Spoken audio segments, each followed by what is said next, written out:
আসসালামু আলাইকুম। আমরা আগের ভিডিওতে টেবিলের বেসিক কিছু ইনফরমেশন নিয়ে আমরা আলোচনা করেছিলাম। এবার আমরা একটু টেবিলের আরো কিছু জিনিস দেখব, লাইক লেআউটের মধ্যে অনেকগুলো অপশন আছে, সেটা নিয়ে আমরা একটু আলোচনা করতে চাই। তো দেখেন, আমি লেআউট নামে কোনো ট্যাব, মানে আগের যে লেআউট সেটা তো ঠিক আছে, এটা না, আমার ডিজাইন এবং লেআউট নামে, টেবিল ডিজাইন এবং লেআউট নামে যে ট্যাবটা ছিল সেটা কিন্তু এখন আর পাচ্ছি না। এটা আগের ভিডিওতে আমি বলেছিলাম ওইটা কেন আসে আর কেন আসে না। তো পাচ্ছি না এই কারণে যে আমি টেবিলের বাইরে আমি ক্লিক করেছি, অর্থাৎ কার্সার রেখেছি, যার কারণে আমার ওই ট্যাব দুটা আসবে না, কারণ সেটা কন্টাক্সুয়াল ট্যাব। সে সবসময় এই টেবিলের সাথে সম্পর্ক রেখে তারপরে আসা যাওয়া করে। তো আমি টেবিলের মধ্যে যে কোনো জায়গায় যদি ক্লিক করি বা টেবিলটাকে এখানে সিলেক্ট করি, তাহলেও আমার দেখবেন যে সিলেক্ট করি অথবা কার্সারটা রাখি, তাহলে আমার এই টেবিল ডিজাইন এবং লেআউট এই দুইটা ট্যাব আসছে। তো আমরা প্রথমত হচ্ছে একটু লেআউট নিয়ে আলোচনা করব। আমি লেআউট ট্যাবে গেলাম। লেআউট ট্যাবে যাওয়ার পরে এখানে দেখতে পাচ্ছেন অনেকগুলো অপশন আমরা এখানে দেখতে পাচ্ছি। যেমন আমি যদি চাই যে ধরেন এখানে এই ডিপার্টমেন্টের পরে অথবা নামের পরে বা আগে আমার কোনো একটা কলাম দরকার, তো আমি নামের মধ্যে কার্সারটা রেখে আমি পরে একটা কলাম নিব। কার্সারটা রাখার পরে এখান থেকে এই লেআউট ট্যাবের আন্ডারে এখানে দেখতে পাচ্ছেন ইনসার্ট রাইট। তার মানে এখন যেখানে কার্সার আছে এই অবস্থায় যদি আমি ইনসার্ট রাইটে ক্লিক করি, তার ডান পাশে একটা কলাম তৈরি হয়ে যাবে। এটা একটা হয়ে গেল। আবার যদি আমি চাই যে লেফট সাইডে, তাহলে ইনসার্ট লেফটে ক্লিক করলে আমার লেফট সাইডে একটা টেবিল তৈরি হয়ে যাবে। হয়ে গেল। আমি নিয়ে রাখি এটা। এটা সাপোজ আমি বললাম অ্যাড্রেস, দিলাম।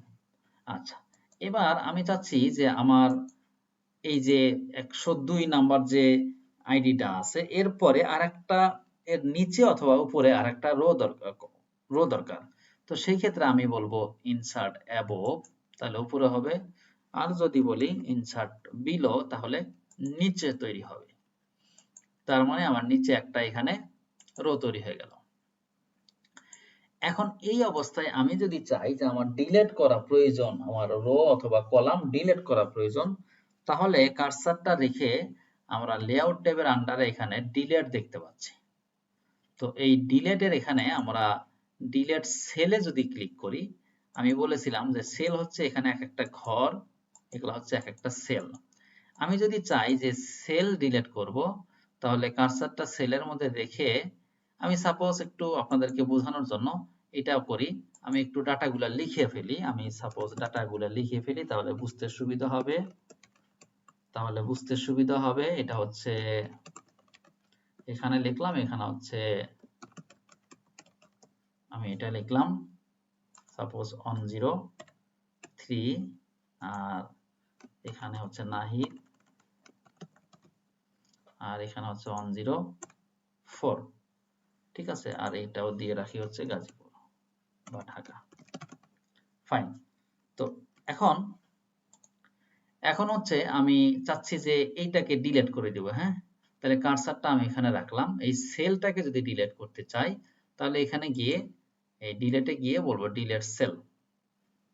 তাহলে সেলটা যখন আমি ডিলিট করতে যাব, আমাকে কিছু অপশন দিবে যে আপনি কি সেলটাকে ডিলিট করতে চান, নিচের সেলটা তাহলে উপরে যাবে, সরি এখানে শিফট সেল লেফট বলছে, ডানেরটা বামে আসবে।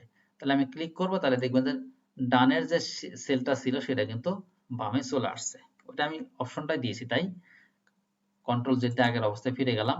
এবার যদি আমি ডিলিটে যাই, তাহলে আমাকে এবার বলতেছে যে শিফট সেল আপ, মানে নিচেরটা এবার উপরে যাবে। দেখবেন যে রংপুর বগুড়ার এখানে এই সেলে চলে যাবে, এই যে চলে গেছে।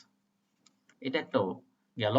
এরপরে আমরা যদি বলি যে ডিলিট সেলে যাওয়ার পরে ইন্টার রো মানে আমার কার্সারটা যেটাতে আছে সেই পুরা রোটাই আমার ডিলিট হয়ে যাবে, পুরা রোটা। ঠিক একইভাবে আপনি যদি বলেন যে ইন্টার কলাম, তাহলে পুরো কলামটাই আমার ডিলিট হয়ে গেল। কন্ট্রোল জেড দিলাম। এরপরে আমরা যদি চাই যে এখান থেকেই করব, এখানে ডিলিট সেলে গিয়ে এই অপশনগুলা সিলেক্ট না করে আমরা এখান থেকে করব। আমি বললাম ডিলিট কলাম, তার মানে কার্সারটা আমার যেখানে আছে সেই কলামটা ডিলিট হয়ে যাবে। সহজ কথা। তাহলে আমার আর ভিতর থেকে বারবার ওইভাবে গিয়ে করতে হচ্ছে না। আমি চাচ্ছি রো, তাহলে যে কার্সারটা যেখানে আছে সেটা রোটাই আমার ডিলিট হয়ে যাবে। এবার আসেন এখান থেকে যদি বলে যে ডিলিট টেবিল, তাহলে আমার পুরো টেবিলটাই ডিলিট হয়ে যাবে। কন্ট্রোল জেড দিয়ে আমি আগের অবস্থায় ফিরে আসলাম। তাহলে কিভাবে টেবিলের মধ্যে রো কলাম নিতে হয় এবং সেগুলোকে ডিলিট করতে হয় সেটা দেখলাম। এবার যদি হয় যে আমার এখানে ধরেন এই আইটি ডিপার্টমেন্টের মধ্যে ২টা সেল হবে, অর্থাৎ ২টা ঘর থাকবে বা ৩টা ঘর থাকবে বা ৫টা ঘর থাকবে, হ্যাঁ?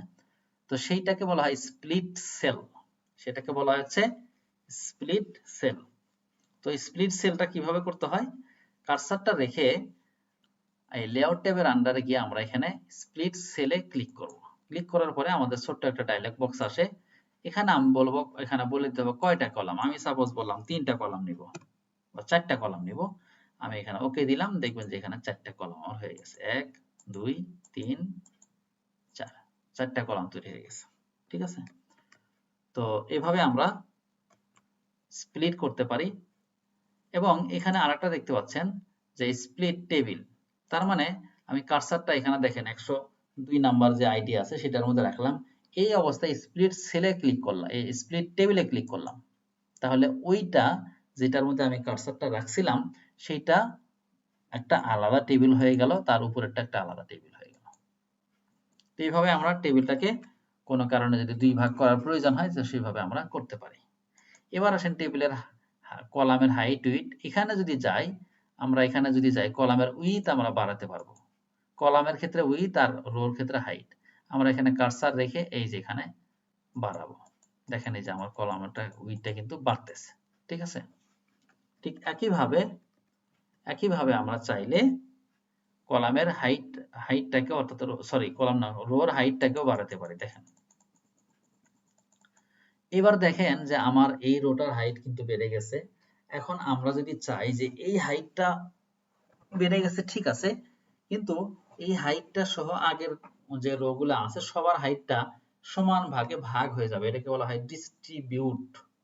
আপনি যদি চান রোর মধ্যে ভাগ হয়ে যাবে তাহলে ডিস্ট্রিবিউট রোস, এই যে লেআউট ট্যাবের আন্ডারে ডিস্ট্রিবিউট রোস, তাহলে দেখেন সবাই সমান ভাগে জায়গাটাকে ডিস্ট্রিবিউট করে নিয়েছে। এখন এমন যদি হয় যে আপনার একটা কলামের উইডথ বেশি, যেমন এই কলামের উইডথ বেশি আবার এই কলামের উইডথ কম, এরকম হয়ে গেছে।